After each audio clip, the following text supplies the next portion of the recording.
कल था, मतलब जो 2018 में था, फ्रॉड नहीं था और केसों की हकीकत थी, केसों की हकीकत होती है। चोर दरवाजे एक की मेरे भाई ने, बड़े भाई ने और मोहतरम ने निशानदेही की, और भी बड़े चोर दरवाजे हैं जो खुल जाते हैं और फिर इन केसों की हकीकत नहीं रहती और वाकई फिर ये फ्रॉड लगते हैं, हालांकि ये फ्रॉड नहीं होते। सवाल पे आते हैं मैडम शेख कि सवाल ये भी है कि क्या नैब का रवैया दुरुस्त है? सवाल और भी हैं, क्या अदालतों का रवैया दुरुस्त है? क्या वफाकी हुकूमत का रवैया दुरुस्त है? क्या पंजाब हुकूमत का रवैया दुरुस्त है? क्या पंजाब काबीना का रवैया दुरुस्त है? वीडियो लिंक पर सज़ा मुअत्तली। क्या इंतज़ामिया का रवैया दुरुस्त है?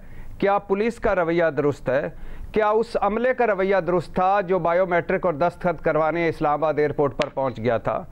मैडम शेख मुझे याद आ गया, हाय मैडम शेख याद आ गया, कुछ अर्सा पहले जस्टिस बंदयाल ने गुड टू सी यू कहा था इमरान खान को, और ज़मीन और आसमान एक हो गए थे, ज़मीन और आसमान सर पर उठा लिए गए थे।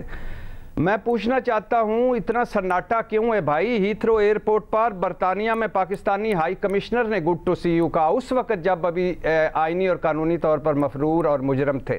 सऊदी अरब यूएई में पाकिस्तानी सफारत खानों ने गुड टू सी यू कहा, इस्लामाबाद एयरपोर्ट पर गुड टू सी यू कहा गया, लाहौर एयरपोर्ट पर गुड टू सी यू कहा गया, शाही किला के सब्जाजार में गुड टू सी यू कहा गया, वफाकी हुकूमत ने गुड टू सी यू कहा, पंजाब हुकूमत ने गुड टू सी यू कहा, इंतज़ामिया ने गुड टू सी यू कहा, पुलिस ने गुड टू सी यू कहा, अदालतों ने गुड टू सी यू कहा और नैब ने गुड टू सी यू कहा।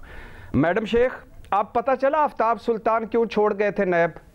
आफ्ताब सुल्तान ये कहकर क्यों नैब छोड़ गए थे कि ना मैं किसी के कहने पर केस बना सकता हूँ, ना मैं किसी के कहने पर केस बंद कर सकता हूँ। मैडम शेख, नैब भी बदल चुका, वक्त भी बदल चुका, ये पुराना नैब नहीं है, ना पुराना वक्त है।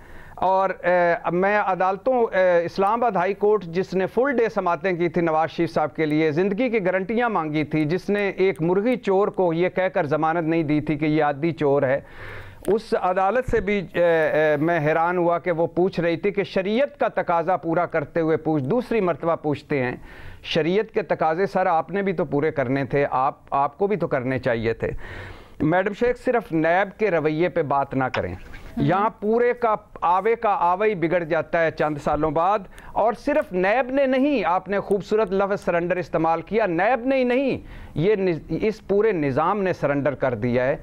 और ये बदकिस्मती है इस मुल्क की, ये बड़ी बुरी सेट चीज़ें की जा रही हैं। आज हो सकता है कुछ लोगों के लिए खुशी की बात हो, कुछ लोगों के लिए गमी की बात हो, 2018 में हो सकता है कुछ लोगों के लिए खुशी की बात हो, कुछ लोगों के लिए गम की बात हो, लेकिन मुसलसल गम मिलते जा रहे हैं, मुसलसल दुख मिलते जा रहे हैं। ये आगे चलकर आपका ये किस तरफ जा रहे हैं आप, ये मेरे से बेहतर सारे जानते हैं और सबको पता है कि हम किस तरफ जा रहे हैं। ये ना करें, इस मुल्क के साथ खिलवाड़ मेरे ख्याल है हमारे पैनल पे मौजूद ऐसे भी लोग हैं जो 2018 में भी इसके खिलाफ बोलते थे और अब भी इसके खिलाफ बोल रहे हैं, लेकिन सवाल ये है कि वजह क्या है, असल वो रूट कॉज क्या है जिसकी वजह से सब कुछ हो रहा है तब भी और अब भी? वो सोहेल साहब ने बता दिया है, वो सोहेल साहब ने बता दिया। आप भी बताइए ना, मैं आपकी भी राय जानना चाहती हूँ।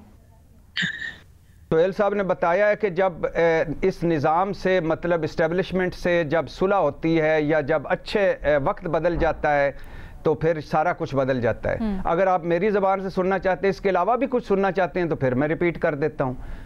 तो यही है सारा कुछ, यही निज़ाम है। लेकिन इस निज़ाम में ये नहीं कहना चाहिए कि आज हो सकता है कुछ केसेस फ्रॉड हों, लेकिन आज भी बहुत सारे केसेस सही हैं। 2018 में कुछ केसेस हो सकता है फ्रॉड हों, लेकिन सारे केसेस फ्रॉड नहीं हो सकते।